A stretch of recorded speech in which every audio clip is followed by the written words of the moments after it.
So we were at a club meeting. We were talking about the fact that we all know some topics really well, and other topics, most of us are still learning about things that are of interest to other people. And so the intent on this session was to just start a conversation about philatelic terms. And we figured we'd have some fun with it. We would do one term from each letter of the alphabet. I have a copy of the Muss and Stamp Dictionary that I purchased back when I was in university. I was a collector, but I didn't know anyone else who collected. So I used to buy the Lynn Stamp News, and that's how I got my information about stamp issues and that. And I bought my stamps from dealers in Montreal, particularly Orbit Stamps in Place Bonaventure. The fellow at Orbit told me that there was a brand new book coming out, the Muss and Stamp Dictionary. And so I bought the very first copy of it that he received. And so it was the way I could find out when I look at things in Lynn's or that I didn't know. I could look them up in the book, and now it helped me understand what things meant. And I still have the book. The gentleman who wrote it, Douglas Patrick, used to write the stamp column in the Saturday Toronto Star. He did that for like 20 years. So he had all these questions in that. So he put all the things he'd been asked questions about together into a book.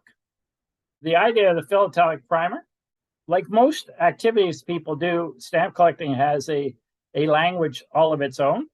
And the biggest example I could think of was, for most people, a cover is something that goes over the top of something or in front of something to protect it. To a stamp collector, a cover is an envelope or a postcard, aerogram, or a wrapper that's been used to send something through the mail. So just that one word alone shows you the difference between the language of the stamp collector and the language of most other people. And as I mentioned, we're going to do 26 in fairly rapid order, but one from every letter of the alphabet. And a couple of letters are much harder to find terms than others. A is for airmail. Airmail refers to mail. There at least one part of its journey, it was carried through the air. The first airmail transported was on a hot air balloon in 1785 from Dover to France. When the Zeppelin started running in the early 20th century, they carried mail, and airplanes started carrying mail experimentally about 1906. And then most post offices developed an airmail service as time went on. Traditionally, you paid extra to send your mail by airmail, and airmail stamps came out, which would incorporate the extra fee. People developed aerograms, which were a very light paper, so they were light to mail. And we came out with etiquettes like par avant or by airmail, whatever, to show that the extra fees had been paid. What you see on, of course, a US 7-cent airmail stamp, Canadian 7-cent airmail stamp. There's a cover that was carried on the Graf Zeppelin on his Hungary flight. There's a French airmail stamp. And a lot of Canadian collectors, as each new airmail route was announced, would send covers to be carried on the first flight. This is one of those that you can see in the bottom right-hand corner. And quite often, if someone actually met the plane, they would have the pilot sign that. So some of those are worth some real money. B is for bourse. I hate that term in the sense that when we talk about a stamp bourse, people that aren't collectors don't have a clue what we're talking about. Lisa Tam, when she was doing an advertising piece for one of the clubs in central Ontario, changed it to stamp sale because that was pretty clear. The bourse originally referred to the stock exchange and came to represent any market of valuables. And so it applied to stamp collecting. C is for Cinderellas, not the nice Disney princess, but stamp-like labels that don't normally pay postage. They can include seals like Christmas seals or publicity or charity labels. Some local issues are considered Cinderellas, especially if they were developed by an unauthorized postal service. And then revenue stamps are considered Cinderellas because they don't pay for postage. What you'll see in this presentation, almost all of the images of stamps are taken from my collection. So that I thought that was better than me just running around pulling things off the internet when I could. So you will see On the left-hand side, I bought this set of Cinderellas for the World's Fair in the United States. The one in the middle is a British postal strike service operated by a private company. They produced different stamps for different services. And then on the right are some publicity labels that were produced for the royal visit in 1939. Unfortunately, I received these in a collection that I had purchased, but they were quite badly stuck together, so they're not in the best of shape. D is for definitive. So a definitive stamp is one that bears a design, usually issued in large quantities and used for a long period of time, often for years. Definitive stamps do not normally honor a special event like the Olympics or a royal visit or something like that. They are usually on commemorative stamps. But you can see here definitive stamps from a number of countries: New Zealand, Germany, Great Britain. We tend to think of definitives as bearing the monarchs, but there also are lots of other definitive series. Canada had the little animals for quite a while, the baby animals. In the centennial years, we had the Queen with views of Canada, a couple of US stamps there on the bottom on the right-hand side. The red one is what they call a Prexy. It showed the presidents. Each value had one president. 1 cent was George Washington. It worked its way up from there. E is for error. An error is a stamp that shows a major mistake that occurred during production. For example, there are no perforations, or a color is missing, or part of the design was printed inverted because the paper was put into the press the wrong way when it was printed with the second color or whatever. You can see here probably the most famous Canadian error stamp, the Seaway invert. In the middle, from the Stanley Gibbons website, a couple of Wilding stamps where the sheet was imperfect. And famous Canal Zone error, the silver ink was never put on the stamp, so the bridge is missing on the top one that you can see on the bottom one. An error can be more valuable than a regular issue. Now, you'll hear the terms in stamp collecting for E, F, and O, which is errors, freaks, and oddities.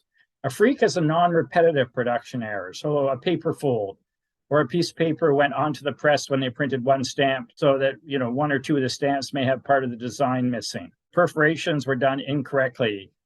And then an oddity has an unusual feature, like a misregistration of a color, or something like it shows the way it's printed, maybe it was double printed and it shows 4 eyes instead of 2 on somebody's face. So that's considered an oddity. F is for fugitive ink.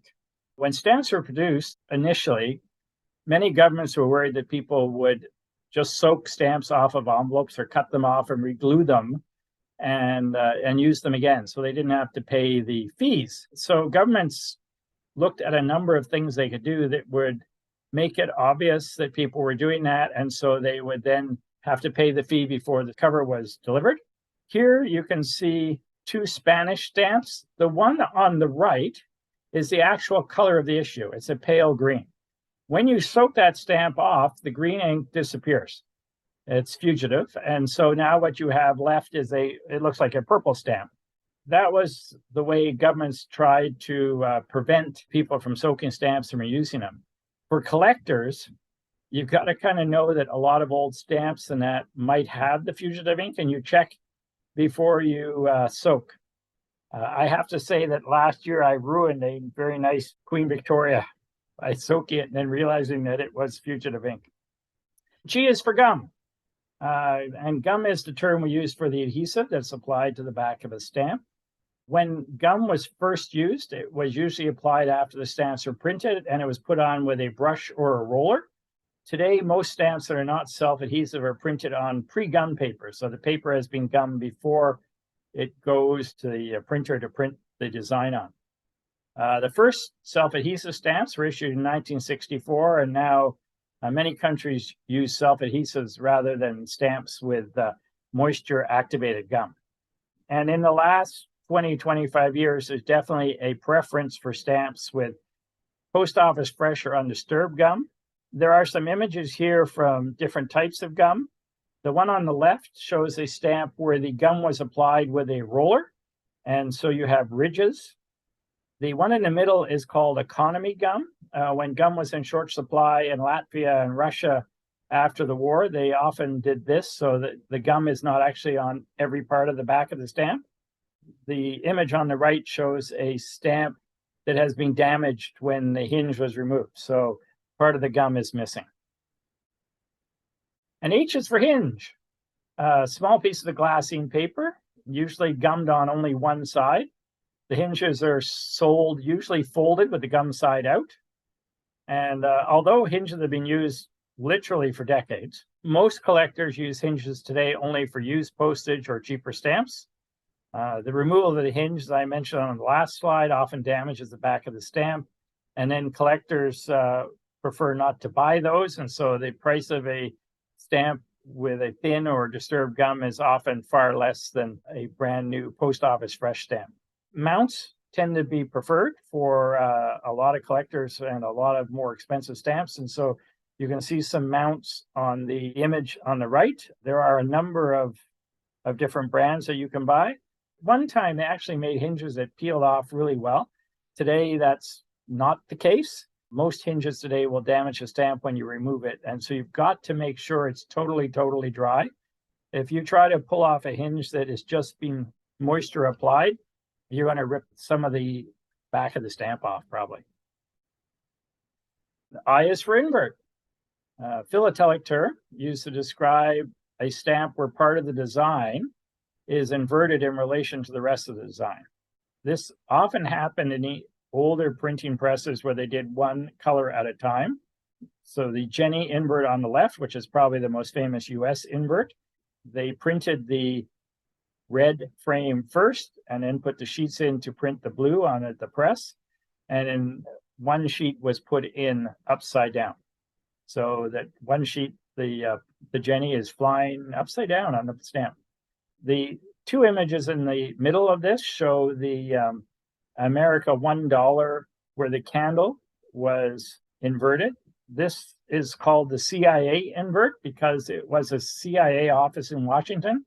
Somebody went out and bought the stamp, and then they brought it back to the office, and the people in the office split it.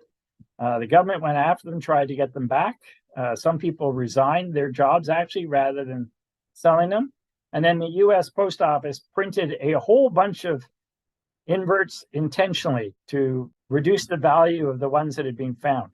So the people who found the first ones got them expertized very quickly. And so you can tell which is an original invert and which was a post office reprint. On the Newfoundland stamp, the invert is the overprint that was put on the sheet upside down because the page of stamps was put into the press the wrong way. J is for judging. At a stamp exhibit, a panel of judges accredited by their National Philatelic Society will decide on the allocation of awards. The awards are normally at the sole discretion of the judges, and their decision is normally final. There's no way to appeal that. If you're an exhibitor, you often get to talk to the judges after the judging is all over so they can tell you what they liked and what they didn't like of your exhibit or make suggestions towards improving it. In North America, most judges use the APS, American Philatelic Society Manual of Philatelic Judging and Exhibiting. And a link to that is on the North Toronto Stamp Club website under the Exhibiting tab. In Europe and in some other countries, the judges follow the rules and guidelines established by the FIP, the Fédération Internationale de Philately. And those are slightly different, and the categories of exhibits are slightly different than the APS. The Canadian judges have decided to go with the APS so that all of North America has a sole judging criteria. And key is for key type. The key type is a basic stamp design, and the plates were created, and then the country name and value was added afterwards. So the same blank was used for all of the stamps. So on the left, you can see Great Britain, one of their Crown Agency stamps, and that was used throughout the world around the time of the First World War. Portugal was another country with colonies that produced keynotes, and There you can see an issue, one that was printed for Mozambique and one for continent. And then the French Republic did the same thing. So they would print their stamps and actually print the name on with a different color or whatever. So in this case, that's the same stamp, and it has gone through the press one time for the French Congo and one time for French Indian colonies. And L is for local issues. Stamps that are valid only within a limited area or that can be used only within a limited postal system are known as locals. A lot of them are issued by private companies, and in America and in Europe, quite often those companies were put out of business very quickly by the post offices because they had a monopoly. But there are people that collect local postage stamps, and some can be worth a lot of money because they're not common. On this slide, you can see on the left a stamp from the Hamburg local post. In the middle is a cover with Lord Baden-Powell, and it was used in Mafeking during the siege of Mafeking in the Boer War. And Lundy Island has put out stamps now for over 50 years as a source of revenue. In the United States, in the Niagara River, there's a place called Rattlesnake Island, and they also produce a local currency, and there's quite a number of people that collect those. M is for mint. Again, a stamp term. That doesn't mean the mints that we suck on. A mint stamp is one that the back of the stamp is in the same condition as it was when it was issued by the post office. In the last 25, 50 years, mint stamps quite often had a much higher value than used stamps, but people are definitely preferring mint never hinged. So I put some catalog definitions in there just to make it easy. So MNH in an auction catalog or a catalog is mint never hinged. So basically the stamp looks like it was issued by the post office. Mint hinged is a mint stamp that has had a hinge applied to put it into an album. And the stamp is as issued by the post office, but has a stamp hinge applied and the gum is disturbed. In Europe, they use the term MM, which means mint mounted, basically the same as North America's mint hinged. And if something's described with OG, that's original gum. And there are expertisers who look at some of the rarer stamps to make sure that it is original gum and not someone has regummed. Garfield Porsche, who is one of the expertisers at the Green Foundation, has shown me slides where they look at the perfs under the microscope to see if the gum was put on before it was perfed or after. They can tell then if it's a regum or the original gum.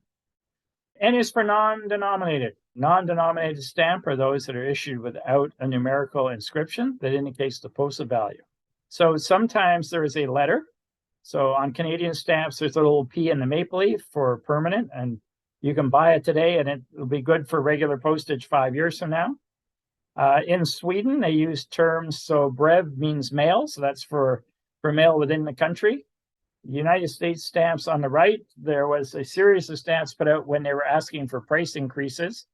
And so they had letters put on them, and there's an H. The image on the stamp relates to the letter, so that's called a hat stamp. You can see a couple of the forever stamps at the top, and the US uses global round stamps for stamps that can carry mail outside the United States, and they say global on them. They've used several different round designs for those. And O is for overprint.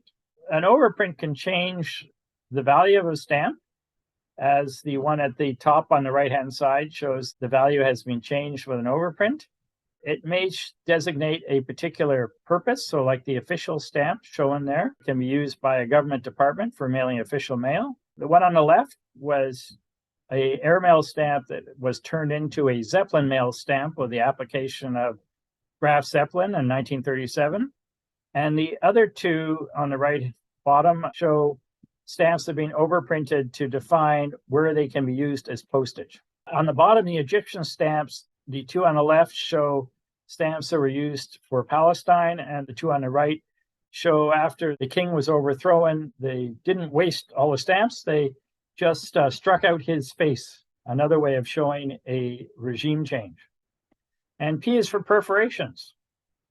Early stamps were printed in sheets, like the penny blacks. They had to be cut apart with scissors or with a knife or something like that. In 1847, Henry Archer, an Englishman, proposed a rouletting machine that could be used for cutting stamps. And it had blades, and the blades came down onto a bed. What they found, though, was they had to keep replacing the blades and the beds because the blades would dull every time they were hitting the wooden board, the bed, and the beds had to be replaced fairly often because they started getting all these cuts in them from where the blades came down. So they developed a perforation machine, which had sharpened pins that went through the paper, and after the pin went through the paper, it fit into holes on the bed. Perforations are measured by counting the number of holes in 2 centimeters. So we use gauges to help us determine what the perforation is on the stamp. The one in the middle shows you one where it measures the 2 centimeters. You can get to count the teeth or holes. The other two, you tend to put the stamp onto the gauge and see where the holes line up with the perforation marks on your stamps, and that'll tell you the perforation measurement. Stamps can be perforated in 2 different directions with 2 different numbers. So you may see stamps that are 9 by 11 perf in the catalogs, and that means there's 9 across the top and 11 down the side in 2 centimeters. Stamps can have very different values depending on the perforation. So sometimes a sheet is misperfed with the wrong size. That can create a rarity that is worth a lot of money. And sometimes 2 or 3 years after a stamp is being first used, it's reprinted and then perfed with a different perforation, and that creates a different catalog listing and a different collectible stamp. Q is for Queen Victoria and Britain's use of cameos. So the first postage stamp, as I mentioned earlier, was developed in England in 1840 and featured a side portrait of Queen Victoria. I'm showing a penny red rather than a penny black because I think it shows up better on the slide. Then the monarch was the main design element of British stamps until the First World War. And then they started to show other images or commemorating special events, but they always had a picture of the monarch on the stamp as part of the design. And then the United Postal Union, which is now a United Nations specialty agency, sets the rules for stamps that are used between countries. And one of the rules that they have says the stamps must bear the name of the issuing country in Latin script. Great Britain is exempt from that rule. They do not have to put their name on as long as their stamps bear an image or a cameo of the ruling monarch. So the stamp you see in the bottom, the Christmas stamp with the blue cameo, I've blown up a copy of the cameo there just so you can see what it looks like. And now, of course, the stamps for 2023 bear a cameo of King Charles III. R is for replica. A replica is a reproduction of a stamp that was produced so collectors could fill the empty spaces in their albums, as opposed to a forgery that was printed to defraud postal agencies or a fake that was produced to fool collectors. Modern replicas have been produced in silver and gold as an investment.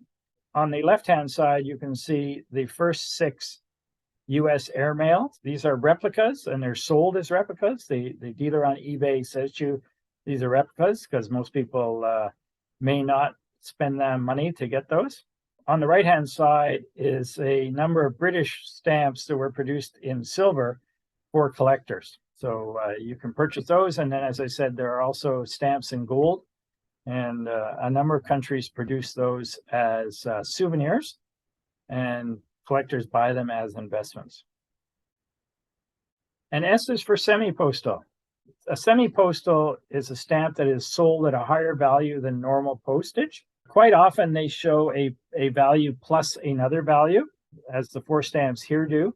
But sometimes governments issue those stamps without a plus sign. It might just be a much higher value for the stamp.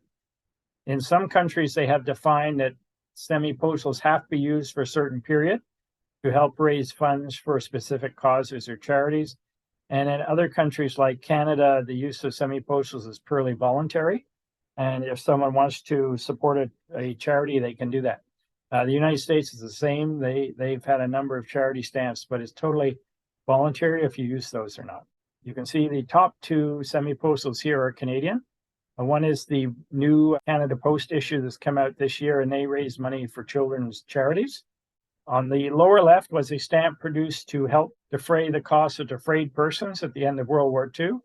And on the bottom right, there is a stamp from Bulgaria that was used to help pay for telecommunications infrastructure. T is for topical and thematic. So topical stamp collections include stamps that all show images of a specific subject, so birds or food, planes, etc. So you can see on the left-hand side here, 4 butterfly stamps. So there's the start of a topical collection. And the most important distinction between a thematic collection and a topical collection is that a thematic exhibit must tell a story and include other subjects related to the theme. So if you're doing birds, you could show migration routes and food sources. On this page, I put a copy of a bird that eats butterflies. So you could do a theme about butterfly migration and what they eat and the dangers they face. So that kind of thing. I've been told that a good thematic exhibit, if you're doing one, you write your story first and then find the stamps that tell your story. U is for ungummed. Originally, most stamps were produced without gum. They were quite impressed with the fact that they had produced a label that showed prepayment and postage. They weren't too worried about how people would adhere them to their mail. But within a couple of years, they started using gum. And then for stamps issued with gum, collectors usually prefer examples with undisturbed gum, as we said. The Philatelic Foundation uses a number of gum definitions on its advertising certificates. So I pulled this off their website. Original gum, so as it was applied by the printer. Never hinged, we've talked about. Previously hinged means that a hinge has been removed, but the gum is disturbed. Redistribute original gum means the experts believe that the gum has been moistened and then re-smoothed to try and cover up a hinge mark.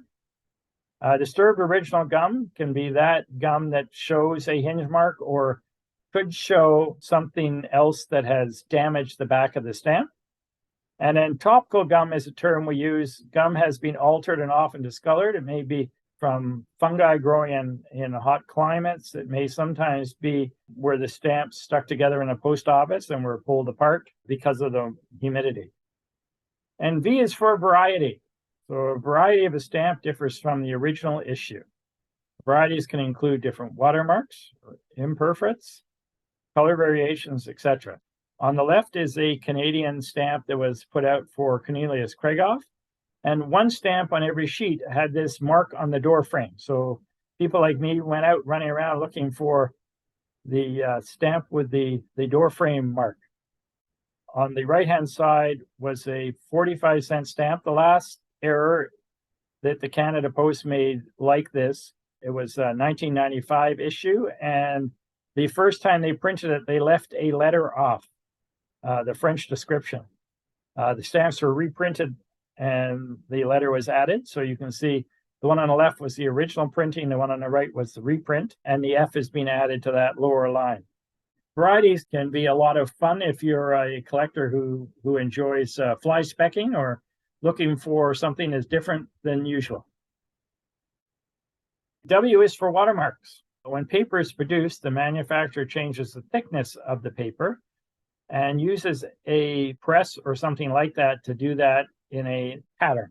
In philately, the watermark is considered a feature of the stamp, and collectors who encounter the same stamp but with 2 different watermarks consider them to be 2 different identifiable issues. In the middle of this slide, I put a copy of the British colonies watermarks that you see in many of the Crown agencies in British colonies, and they're assigned a number. And so when you look at the catalog listing, it will say watermark 103, and then the next issue could look exactly the same, but it's watermark 105. And so then we run around trying to figure out the watermark. You can do that with a watermark tray, and watermark fluid is shown on the left, or you can now purchase machines that will shine light through the stamp without making it wet, and you can see the watermark that way. I was looking online, and the machines, the least expensive are around $130, and some that I saw went up to $450. X is for extra fine and the condition. In addition to the gum, there's many other things that will determine the condition of a stamp. It can be the centering of the design if it has equal margins on all sides. It can be, are all the perforations equal, or are some of them what they call short perfs? When the stamp was pulled off the page, some of the teeth were damaged. It can include where the stamp is being creased somewhere where it was collected. So all of those things will impact the value. A gem stamp is what they're calling 100 there. A gem would be a perfect stamp, both front and back. A superb, it's almost perfect. Maybe one perf might be just a little bit shorter, or it's not 100% centered. Extra fine is the next one, and it goes from there. You will usually see those in the ads for stamps as S for superb, XF for extra fine, F for fine. So that's kind of how they determine the value of a stamp. The better the condition, the higher the value when you're selling them to collectors. Y is for year packs. Most post offices will package an example of each stamp that was issued in a year and sell the package as a yearbook. Some post offices include a scripted book or folder with the detailed issues. On the left, you can see the Canadian Post Office's collection for 2021. In the middle is a page from a US year collection. And on the right is the way the British do it, with one sample of every stamp and one sample of every souvenir sheet. That tends to be a collectible item all in itself. I couldn't do a presentation where I didn't talk about Zeppelin. So Z is for Zeppelin mail. In the 20s and 30s, Zeppelins carried a huge quantity of mail, and most of it was philatelic. And some companies produced special Zeppelin stamps, many of which were only used for one flight, and so are quite rare and a bit on the pricey side. So you see here on the left a piece of Zeppelin mail that was prepared for the first flight from Germany to New York. And that picture of the Zeppelin on that cover was produced by a dealer in New Jersey. He was specialized in airmail, and he produced a lot of different cover designs and had them carried on the Zeppelin so he could sell them to collectors. On the right is a US 260 stamp. That Zeppelin stamp could be used for the around the world, the whole flight from the United States back to the United States. Only 65,000 of those stamps ended up being sold because it was in the Depression. And that is now the rarest issue of the 20th century for United States postage. Hopefully, this will start a conversation, if nothing else, about common language and common definitions. And we were talking a bit earlier about rabbit holes as we investigate new aspects of philately, but I think that's part of what makes it fun. Just a few resources. There are a number of philatelic term guides that are available online. Some of them are from stamp companies. Work and Work in the United Kingdom has one on their website. Lynn's Stamp News has quite an extensive list. The Postal Museum in the United States, it uses the glossary of philatelic terms. And then, as I mentioned, the Muslin Stamp Dictionary that I started this quest with. There are other books out there, but that's a good start if you find those. And interesting, if you look at the three of those, not every definition will exactly match the other definitions. So there is still some disagreement among philatelists over a few of the terms.